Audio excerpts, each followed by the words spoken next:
Bismillahirrahmanirrahim. Today's topic of discussion is MCQs points of section E. तो आज की इस वीडियो के अंदर सेक्शन ई के MCQs पॉइंट्स को कवर करते हैं। सबसे पहला है डिफेंस मैकेनिज्म। डिफेंस मैकेनिज्म की फॉलोइंग कैरेक्टरिस्टिक्स होती है, लाइक ये डेवलपमेंटल सीक्वेंस से इमर्ज करते हैं।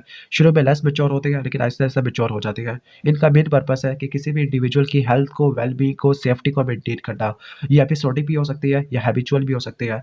और इन डिफेंस मैकेनिज्म की वजह से किसी भी इंडिविजुअल के अंदर पार्टिकुलर पर्सनालिटी ट्रेट आ जाती है। वो कौन से वो कौन से पैरामीटर है जो हेल्थ और नॉर्मेलिटी को डिस्क्राइब करते हैं? तो डायनामिज्म है, ऑप्टिमाइजेशन है, पर्सनल कंटेनमेंट है, सोशल रिस्पॉन्सिबल है, ऑक्यूपेशनली इफेक्टिव है। ओके, आगे divide of stress, pain, discomfort है और होमियोस्टेसिस आती है।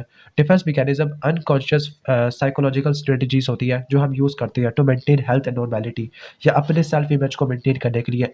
इसके अंदर एग्जांपल्स लिखी हुई है रेशनलाइजेशन की। रेशनलाइजेशन के अंदर किसी फाल्स लेकिन प्लॉजिबल एक्सक्यूज क्रिएट कर लेते हैं, यानी अपने ही कोई गलत तोजी पेश करना शुरू कर देते हैं ताकि किसी अनएक्सेप्टेबल बिहेवियर को जस्टिफाई कर सके। इसके बाद आइडेंटिफिकेशन के अंदर अपने और किसी दूसरे बंदे के दरमियान किसी अनकॉन्शियस एजम्पशन को डिटरमिन करना। ओके, डिस्प्लेसमेंट के अंदर अपनी थॉट्स को चैनलाइज कर देना किसी न्यूट्रल या वीकर पर्सन के ऊपर, या अपना गुस्सा किसी और पे उतार देना। प्रोजेक्शन के अंदर अपनी फीलिंग को एट्रीब्यूट कर देना किसी और से, जो अनएक्सेप्टेबल फीलिंग होती है। रिग्रेशन के अंदर होता क्या है?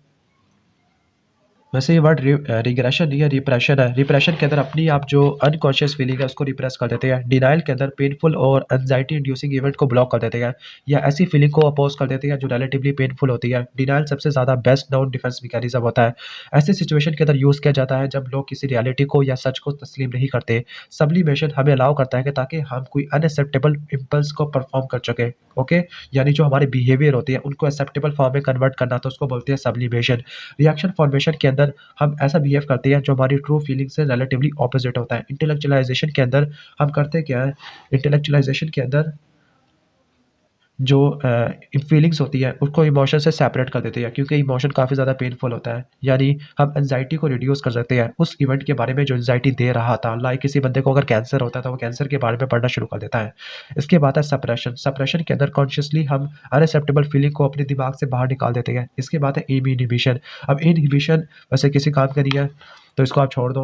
अब ये एक एग्जांपल दिया डिस्प्लेसमेंट की कि मारिया की बॉस के साथ आर्गुमेंट थी, लेकिन जब बॉस के साथ आर्गुमेंट थी तब वो पुरसकून थी, लेकिन जैसे ही वो अपने घर पहुंची तो उसने बच्चों के ऊपर चीखना चिल्लाना शुरू कर दिया। तो ये डिस्प्लेसमेंट के अंदर आता है। अब कैंसर के बारे में स्टडी करना तो ये आती है इंटेलेक्चुअलाइजेशन के अंदर। ओके, इसके बाद है रिएक्शन फॉर्मेशन। रिएक्शन फॉर्मेशन के अंदर एग्जांपल दी हुई है स्काई डाइवर की। जो स्काई डाइवर है उसको हाइट से डर लगता था, लेकिन उसने अपने फेयर को मास्टर कर लिया, तो वो रिएक्शन फॉर्मेशन है।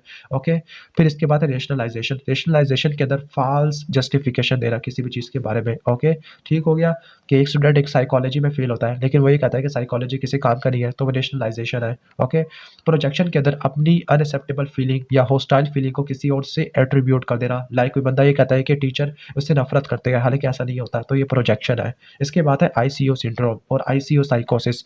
अब ये ऐसे साइकेट्रिक सिम्टम को एक्सप्लेन करता है जो आईसीयू इन्वायरमेंट के अंदर एग्जिस्ट करते हैं।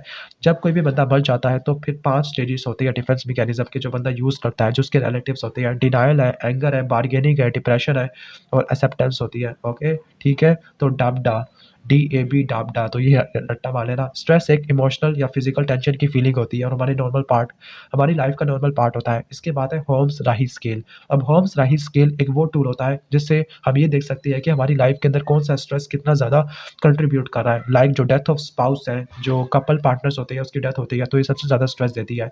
इसके बाद डाइवोर्स आता है, मैरिटल सेपरेशन है, जेल टर्म्स है, डेथ ऑफ फैमिली मेंबर है, पर्सनल इंजरी है, मैरिज है, डिसमिसिबल फ्रॉम वर्क है।